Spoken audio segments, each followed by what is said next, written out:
bonjour à toutes et à tous. Moi, c'est Fanny Pastan et je travaille pour le centre collaborateur de l'OMS de Lille, qui est spécialisé en santé mentale. Donc, des centres collaborateurs de l'OMS, il y en a un petit peu partout, implantés dans différents pays du monde, qui travaillent sur des thématiques de santé diverses. Il y a des centres collaborateurs OMS spécialisés sur la nutrition, d'autres sur le cancer, d'autres sur l'accès aux soins. 40 centres environ dans le monde sont spécialisés sur le sujet spécifique santé mentale. Et nous, en France, on est le seul CCOMS qui travaille sur ces questions-là. Donc à Lille, notre mission, c'est d'être une sorte d'interface entre l'OMS et la France sur les questions santé mentale. Donc on fait remonter à l'OMS tout ce que la France fait d'innovant et d'intéressant, original en termes de santé mentale. L'OMS évalue et diffuse si elle trouve que ça en vaut la peine. Et inversement, on essaye de faire appliquer au niveau français tout ce que l'OMS identifie comme bonne pratique, comme politique et action efficace en santé mentale pour améliorer l'état de santé mentale des populations. Et parmi tous les sujets qu'on porte au CCOMS de Lille, les conseils locaux de santé mentale constituent un gros dossier. Donc, ils regroupent en leur sein toutes les bonnes recommandations santé mentale de l'OMS et on va regarder ensemble aujourd'hui qu'est-ce que c'est un conseil local de santé mentale, en quoi ça consiste, comment ça fonctionne et quel type d'action ça peut contribuer à mettre en place. Dans un premier temps, comme je vous disais, on va revenir vraiment sur la base. Qu'est-ce que c'est un CLSM? Donc, je ne sais pas qui parmi vous connaît déjà bien ce dispositif ou si c'est un petit peu flou. Donc, je me permets de reprendre la définition basique. Donc, un CLSM, c'est un outil de concertation et de coordination autour de la santé mentale, donc au sens large, d'un territoire. Donc, par territoire, on entend un petit territoire, généralement. Notre valeur de référence, c'est environ 80 000 habitants. Alors, parfois, c'est beaucoup plus petit. Ça peut être une commune de 15, 20 000, 30 000 habitants. Parfois, c'est à l'échelle d'une agglomération, d'une métropole. Parfois, c'est à l'échelle d'un arrondissement. Par exemple, à Lyon ou à Paris, il y a des CLSM par arrondissement. Et parfois, on est sur des communautés d'agglos, communautés de communes un peu plus importantes. Mais l'idée qu'il faut retenir, c'est que ces territoires, ça doit rester local. On n'est pas à l'échelle d'un département ou d'une région. Donc voilà pour le principe de base. Et au niveau de sa constitution, nous, on parle du 4 quarts du CLSM, dans le sens où il faut toujours 4 composantes essentielles pour pouvoir considérer qu'un CLSM est en place. C'est l'implication d'un élu ou d'une élue locale, l'implication de la psychiatrie publique, représenté souvent par le chef ou la chef de pôle de psychiatrie du territoire.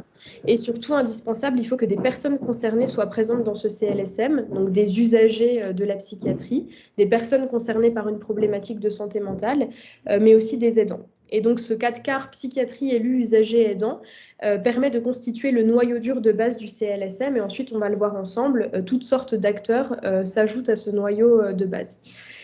Aussi important, le CLSM est quasiment toujours piloté par une personne dont c'est la fonction principale d'assurer la fluidité et le bon fonctionnement du CLSM et qu'on appelle le coordonnateur ou la coordonnatrice. Et l'objectif principal quand vous mettez en place un CLSM sur un territoire, ça va être de mettre en place des politiques locales, des actions locales, des projets qui auront pour objectif l'amélioration de la santé mentale du territoire sur lequel est implanté le CLSM. Donc, rappelez qu'un CLSM, il a pour objectif de s'adresser à la population globale du territoire.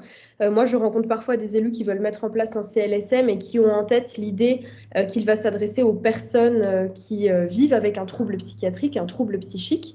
Nous, on rappelle qu'on a tous et toutes une santé mentale, qu'on ait un trouble ou non, et quand on met en place un CLSM sur le territoire, il faut garder en tête que c'est des actions qui vont s'adresser à la population générale. Donc, certaines actions vont viser des publics vulnérables, vont s'adresser à des personnes qui ont un trouble psychique, mais globalement, le CLSM, c'est une instance, un outil qui vise la population globale du territoire.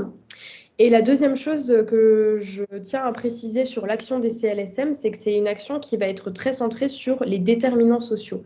On sait que ce qui influence en majeure partie la santé mentale, c'est notre degré d'insertion dans des réseaux sociaux, c'est est-ce qu'on a un travail ou pas, c'est nos conditions socio-économiques, c'est notre logement, c'est l'environnement dans lequel on vit à l'échelle de notre quartier, de notre ville, etc. Tout ça, c'est des déterminants et on l'a bien vu avec la crise sanitaires qui impactent directement notre santé mentale.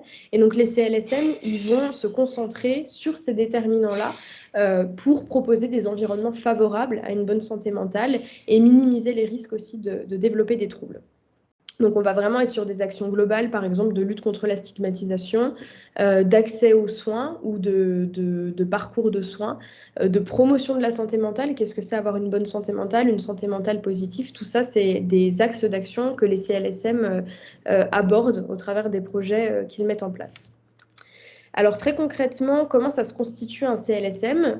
Vous avez donc le comité de pilotage qui va donner des orientations, qui va décider des thématiques qui vont être abordées au sein du CLSM. Donc ce comité de pilotage, il reprend le fameux 4 quarts qu'on a vu en introduction. Donc à minima, un élu, un représentant de la psychiatrie et des personnes concernées. Et ensuite, vous retrouvez parfois dans ce comité de pilotage l'ARS, des médecins libéraux, des professionnels de social qui vont être très investis dans les projets du CLSM. Et ce comité de pilotage, il va s'intéresser aux besoins qui sont prioritaires sur le territoire. Donc sur certains territoires, ça va être par exemple la santé mentale des étudiants. Sur d'autres territoires constitués par une population plus âgée, ça va être la santé mentale des personnes âgées. Sur d'autres, ça va être des problématiques liées au logement qui vont être identifiées. Donc tout ça dépend vraiment de la spécificité du territoire sur lequel est implanté le Conseil local de santé mentale. Et en fonction des priorités, le comité de pilotage met en place des groupes thématiques. Par exemple, ce CLSM, il a mis en place un groupe thématique santé mentale des ados. Et dans ce groupe thématique, on retrouvait un organisme de prévention locale, la pédopsychiatrie, on avait un point écoute parents, on avait l'école de la deuxième chance qui accompagne des jeunes en décrochage scolaire, on avait l'éducation nationale, l'espace santé jeune, la protection judiciaire de la jeunesse, un programme de réussite éducative, etc. Donc en fait, l'idée, c'est qu'une fois qu'une priorité est identifiée, type santé mentale des ados, on réfléchit à tous les acteurs pertinents du territoire à l'échelle locale qui vont pouvoir collaborer ensemble pour identifier les problématiques et proposer ensuite des solutions. Donc ça peut être une action ponctuelle, ça va être une politique plus durable, etc. Et on fait ça pour chaque thématique. Si on identifie la thématique logement, on va rassembler tous les acteurs pertinents pour travailler sur le logement ensemble dans ce groupe de travail. Et ensuite, des actions concrètes vont être proposées. Donc voilà pour les deux niveaux, comité de pilotage qui identifie les priorités et met en place les différents groupes de travail. Et ensuite, le dernier niveau, c'est le niveau que vous voyez en jaune, c'est l'assemblée plénière qui a lieu normalement une fois par an et qui permet de faire le bilan de tout ce que le CLSM a contribué à mettre en place sur l'année et à en faire un résumé à tous les acteurs du territoire qui ne sont pas forcément impliqués au quotidien dans le CLSM, mais leur dire, voilà, telle action a été mise en place, telle politique a été mise en place, est-ce que vous avez d'autres idées pour l'année qui suit, etc. Donc c'est un peu un point annuel au cours duquel les acteurs peuvent à la fois faire le point, mais aussi se mettre d'accord sur les projets à venir. Donc pour les acteurs qu'on retrouve les plus impliqués dans les CLSM, parmi ceux que j'ai déjà cités, on retrouve les élus locaux, les services municipaux, mais aussi la psychiatrie. Vous avez toutes les structures sociales du territoire, médico-sociales aussi. On a souvent les bailleurs sociaux, côté logement. La pédopsychiatrie, bien sûr, les ARS sont souvent présentes, la police, qui est en lien avec des problématiques de santé mentale sur le terrain très régulièrement, s'implique dans les CLSM dans de nombreux territoires, la préfecture, les missions locales, les ateliers santé-ville pour les quartiers prioritaires, les associations de quartier, la justice, des libéraux, médecins généralistes, les programmes de réussite éducative, les maisons de santé pluriprofessionnelles. Plus récemment, on a les CPTS qui s'impliquent beaucoup dans les CLSM aussi. Donc c'est très large et vous voyez que ça va à la fois chercher dans le social, dans le médico-social, dans le sanitaire et aussi dans tout ce qui est plus associatif. Pour les thématiques qu'on retrouve le plus, alors ça va être actualisé au cours des prochains mois. Là, c'est des thématiques qui datent de 2018, donc date de notre dernier état des lieux national des CLSM. Les thématiques qui étaient le plus traitées à l'échelle nationale, donc par exemple dans 85% des CLSM, on avait noté qu'on avait ce qu'on appelle des cellules cas complexes. Donc c'est des cellules qui traitent des cas de personnes individuelles qui sont difficiles à envisager et où on se rend compte qu'il faut à la fois impliquer le médecin généraliste qui suit cette personne, le psychiatre, l'assistante sociale, etc. Donc c'est des cellules où différents professionnels de différents domaines se concertent pour accompagner une personne dont le suivi est parfois compliqué. Ensuite, le deuxième groupe qu'on retrouvait le plus à l'échelle nationale, à 73% des CLSM, c'était tout ce qui était logement et habitat, en lien avec les problématiques de santé mentale. Ensuite, on avait les SISM, on y reviendra tout à l'heure, notamment avec le CLSM de Nice, c'est les semaines d'information sur la santé mentale qui ont lieu tous les ans. Tout ce qui est sensibilisation, information, accès aux soins, santé mentale des ados. Plus récemment, on a la thématique parentalité et périnatalité qui prend de l'ampleur. Santé mentale des enfants, tout ce qui est soins sous contrainte, santé mentale en lien avec la précarité, prévention précoce, prévention du suicide, addiction, etc. Je ne vais pas rentrer trop dans le détail d'exemples d'actions concrètes parce que le CLSM de Nice va le faire juste après, mais je vous ai quand même recensé les 4 grandes catégories d'actions qui ont été le plus menées pendant la pandémie, parce que ça me semblait intéressant de faire le lien avec l'actualité et voir comment les CLSM ont réussi à s'adapter aux nouveaux besoins qui ont été soit créés, soit amplifiés par la crise sanitaire. Et ce qu'on a constaté à l'échelle nationale, c'est qu'on a eu grosso modo 4 grandes catégories d'actions qui ont été proposées. La première, c'est tout ce qui était action d'information et communication à destination de la population générale. Donc, par exemple, on a eu un gros travail de cartographie des ressources qui ont été effectués par les CLSM. Donc, c'était recenser à l'échelle locale tous les professionnels, toutes les associations qu'on pouvait solliciter pour trouver du soutien, pour poser des questions. Et une fois que toutes ces ressources étaient cartographiées, les communiquer à la population. Donc, il y a eu des campagnes d'affichage, il y a eu une utilisation massive des réseaux sociaux, il y a eu parfois des radios locales à l'échelle locale qui ont relayé toutes ces ressources. Par exemple, là, vous avez l'affiche d'une radio locale qui a été faite à Dunkerque, qui tous les midis, pendant 10 minutes, disait, voilà, sur Dunkerque, si vous avez telle difficulté, vous pouvez aller dans telle association, il y a tel professionnel qui est disponible, il y a telle structure qui a modifié ses horaires d'ouverture pour vous accueillir. Donc l'idée, c'était vraiment de communiquer largement sur la santé mentale pour briser le tabou sur ces questions, mais aussi proposer des solutions très concrètes à la population qui en avait besoin. Pour tout ce qui est déstigmatisation, donc on va reparler des sismes, je crois, avec le CLSM de Nice. Donc la thématique cette année, c'est environnement et santé mentale. Donc comment environnement et santé mentale interagissent. Et les CLSM vont se saisir de cette question à l'échelle locale sur l'ensemble du territoire national pour proposer des actions, des temps débats, des expositions avec la population pour aborder cette question environnement santé mentale. La deuxième catégorie d'actions qu'on a recensée, c'est tout ce qui est soutien, soins et prévention. Donc, par exemple, c'est toutes les lignes d'écoute qui ont été mises en place à l'échelle locale pendant cette période, qui fonctionnaient grâce à l'implication des villes, qui mettaient à disposition des locaux, qui donnaient des moyens pour que les professionnels puissent faire des rondes d'appels et appeler les personnes isolées, les personnes âgées, etc. Et puis réorienter à l'échelle locale vers les ressources si une détresse psychologique était identifiée. Ensuite, on avait tout ce qui était action de formation et de sensibilisation. Par exemple, là, j'ai repris l'exemple dans plusieurs arrondissements parisiens de groupes de parole et d'échanges qui ont été organisés à destination des animateurs jeunesse qui accompagnaient un public fragile et qui a été fortement touché par la crise, qui sont les jeunes, et voir comment on accompagnait ces animateurs jeunesse à savoir quoi dire, comment orienter ces jeunes quand ils en avaient besoin. Et ensuite, on a tout ce qui est action à destination des publics vulnérables, donc notamment action d'aller vers. Donc ça a été par exemple proposer des actions à destination des personnes sans domicile fixe, les mettre en lien avec les équipes mobiles psychiatrie précarité, les mettre en lien avec les dispositifs Un chez soi d'abord, et essayer de proposer une prise en charge psychologique de ces personnes qui ont parfois été oubliées pendant la pandémie. On a beaucoup parlé des étudiants, des personnes isolées, les personnes SDF. On se rend compte qu'à l'échelle locale, les CLSM ont proposé des actions à destination de ce public qui était moins mis en avant dans les médias alors que les besoins étaient bel et bien présents. Très rapidement, au niveau de où est-ce qu'on en est actuellement en 2022 du déploiement des CLSM en France, pour faire une petite rétrospective, on avait 40 CLSM actifs en France en 2011 et environ une trentaine en projet. Et actuellement, en 2022, on est à quasi 260 CLSM actifs. Certains sont encore en train de se constituer là au cours du mois de septembre. Donc 260 actifs. Et surtout, ce qu'il faut noter, c'est qu'il y en a près de 80 qui sont en projet, alors que depuis de nombreuses années, on était à 20-30 maximum CLSM en projet par an. Là, on est à 80 parce que pendant la crise sanitaire, on a été submergé de demandes de collectivités qui voulait agir et proposer la création de CLSM à l'échelle locale. Et moi, personnellement, toutes les semaines, en tant qu'accompagnatrice du déploiement des CLSM auprès des territoires, j'étais sollicitée tous les jours par une collectivité qui posait les questions, bah, qu'est-ce que c'est un CLSM, à quoi ça va servir, combien ça va coûter, etc.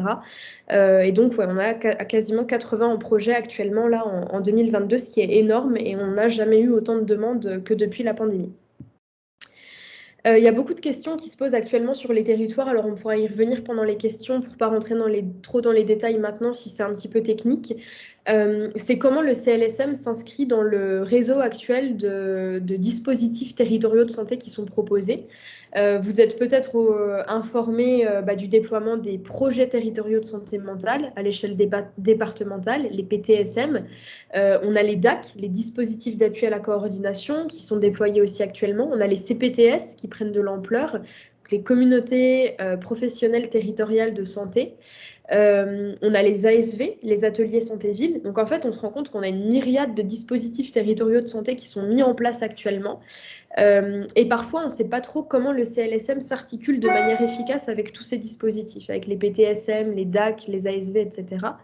Et donc nous, c'est une question qu'on réfléchit, qu'on étudie à l'échelle nationale actuellement avec tous les acteurs de terrain. Et donc on essaye de faire en sorte que lorsqu'un CLSM se met en place sur un territoire, il puisse prendre en compte tout ce qui existe déjà et vraiment apporter une plus-value à ce réseau d'acteurs, de dispositifs existants. Et ça, on pourra en revenir pendant le temps d'échange si vous le souhaitez. Si c'est peut-être un petit peu trop technique, je ne sais pas trop à quel point. Mais en tout cas, si vous le souhaitez, sachez qu'un groupe national de réflexion existe sur ce sujet, mais surtout que des événements nationaux vont avoir lieu entre fin novembre et début décembre sur ces questions. Donc, si vous voulez noter les dates, le 29 novembre, on a la rencontre nationale des coordos CLSM qui vont travailler sur cette question de l'articulation.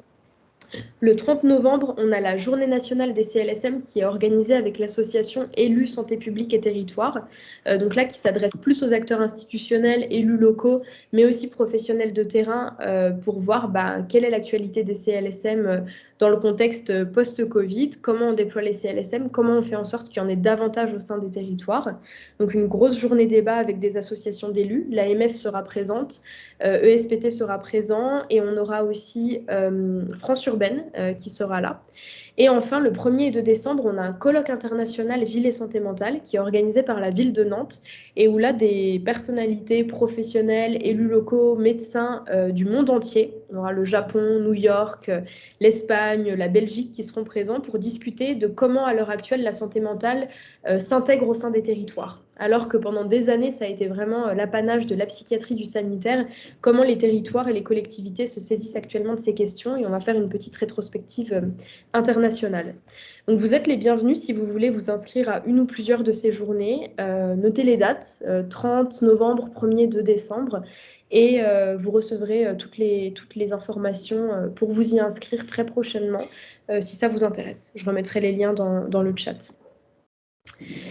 Pour conclure, donc il me reste quelques slides. Je voulais faire un petit point sur les dernières recommandations nationales et internationales qui ont été proposées en matière de santé mentale depuis la fin de la pandémie. Il y a beaucoup d'instances, d'organisations telles que l'OMS au niveau international ou le Haut Conseil de santé publique au niveau national qui ont essayé de tirer les leçons de ce que la crise sanitaire avait apporté en termes de santé mentale. Quelles sont nos insuffisances, quels sont nos manques, quels sont les points sur lesquels il faut encore qu'on progresse pour réellement être efficace en termes de prise en charge, de prévention actuellement. Et ça me semblait intéressant de revenir sur quelques-unes de ces recommandations parce qu'on voit en fait qu'elles matchent parfaitement avec les principes de fonctionnement et la philosophie des CLSM. Donc, par exemple, pour commencer sur le plan d'action global de l'OMS, donc qui était initialement jusqu'à 2020 et qui a été étendu à 2030, fin 2021. Ce que l'OMS recommandait, c'était qu'il fallait vraiment qu'on aille vers un leadership et une gouvernance plus efficace en matière de santé mentale. Donc que la sphère politique, à la fois à l'échelle nationale, mais aussi à l'échelle locale, se saisisse davantage des questions de santé mentale, parce que c'est une question politique. Vu le lien avec les déterminants sociaux de la santé mentale, vu le lien avec les conditions de vie des individus, pour faire de la santé mentale efficacement, il faut que les politiques s'impliquent, et c'est pour ça qu'on a besoin absolument des élus locaux, des ARS et du niveau national pour proposer des actions et des politiques efficaces. La deuxième recommandation, c'était que les services de santé mentale doivent vraiment être complets et intégrés dans les milieux sociaux et les milieux communautaires. Donc sortir de l'hôpital, délocaliser la santé mentale et l'intégrer au territoire, au milieu de vie. Davantage, ça on le sait en France, on a encore à progresser là-dessus, mais vraiment faire davantage de promotion et de prévention, plus que de prise en charge. Promouvoir la santé mentale et le bien-être de tous, donc de manière globale. Qu'est-ce que c'est une bonne santé mentale? Comment on prend soin de sa santé mentale? Tout ça, c'est des choses que font les CLSM, qui font partie de l'ADN des CLSM. Et faire plus d'actions ciblées sur les groupes à risque, les personnes à risque. Au niveau du Haut Conseil de santé publique, parmi les recommandations qui ont été proposées en septembre 2021, sachant que ces recommandations s'appuient sur une grosse revue de littérature, sur de nombreux entretiens, à la fois au national et à l'international, on se rend compte qu'il faut absolument qu'on aille vers une contractualisation de la santé mentale entre l'État et les collectivités territoriales. Donc là, les CLSM, en tant qu'instance déployée à l'échelle locale, on est en plein dedans. Et il faut soutenir les acteurs mobilisés par les communes. Donc ça, c'est essentiel. Si on veut que la santé mentale fonctionne, il faut donner des moyens au social, aux associations, au médico-social pour faire le lien avec les secteurs de psychiatrie notamment. Coordonner les actions sur les territoires dans une logique globale. Donc encore une fois, davantage faire de promotion, prévention, etc. Renforcer les actions d'aller vers. Et pour terminer, organiser le déploiement dans l'ensemble des milieux de vie, les actions de promotion de la santé, et surtout cibler les facteurs d'équilibre psychique. Donc c'est ce que j'expliquais en introduction sur l'importance de conscientiser le rôle des déterminants sociaux de la santé. Faire en sorte que les environnements soient bienveillants, développer les liens sociaux, l'intégration sociale, développer l'activité physique, tout ça, on ne s'en rend pas toujours compte, mais ça a des liens directs avec l'état de santé mentale des populations. Et pour terminer, la dernière recommandation, c'est développer une culture partagée de la santé mentale auprès des populations, mais globalement de tous les acteurs. C'est-à-dire que faire comprendre que la santé mentale, on en a tous et toutes une, qu'elle est directement impactée par nos conditions de vie, nos environnements de vie, et surtout qu'on a tous et toutes un rôle à jouer. Ça, c'est des choses dont on n'est pas toujours conscient, mais quand on est professeur, on a un rôle à jouer en lien avec la santé mentale. Quand on est éducateur sportif, on a un lien avec la santé mentale. Quand on est une association qui fait de l'art, de la culture, on a un lien avec la santé mentale. Tout ça, c'est des facteurs qui ont un impact positif ou négatif selon les liens qu'on fait entre la santé mentale et tous ces déterminants. Et donc, développer cette culture-là, qu'on a tous et toutes une santé mentale et qu'on peut tous jouer un rôle pour améliorer la santé mentale des uns et des autres, c'est essentiel et c'est ce que font les CLSM. Donc, à retenir, la pandémie et la crise qu'on vient de traverser, paradoxalement, elle a eu aussi des effets bénéfiques sur la prise de conscience de l'importance de la santé mentale et de l'ampleur des besoins dans la société. Mais en même temps, on s'est rendu compte qu'on manque encore de moyens. Je vous ai dit tout à l'heure, il y a 260 CLSM en France actuellement, c'est-à-dire qu'il y a seulement 20 millions de personnes qui sont couvertes en France par un CLSM. Donc, il reste plus de 40 millions de personnes qui ne sont pas sur des territoires couverts par des CLSM. Donc, il faut continuer de déployer cette culture et de déployer les moyens pour que les CLSM continuent de se déployer et que globalement la santé mentale devienne une thématique qui monte à l'agenda et qui soit traitée de manière globale à tous les niveaux, à toutes les échelles et par tous les acteurs. Voilà, je m'arrête là, il est 12h31. J'espère que je n'ai pas trop dépassé, mais merci pour votre attention. Je vais peut-être faire un petit commentaire du coup sur la présentation et notamment Fanny sur l'enjeu aujourd'hui de veiller à l'articulation, à la complémentarité de l'ensemble des démarches existantes sur les territoires. Alors c'est vrai qu'on est nombreux à partager ce constat.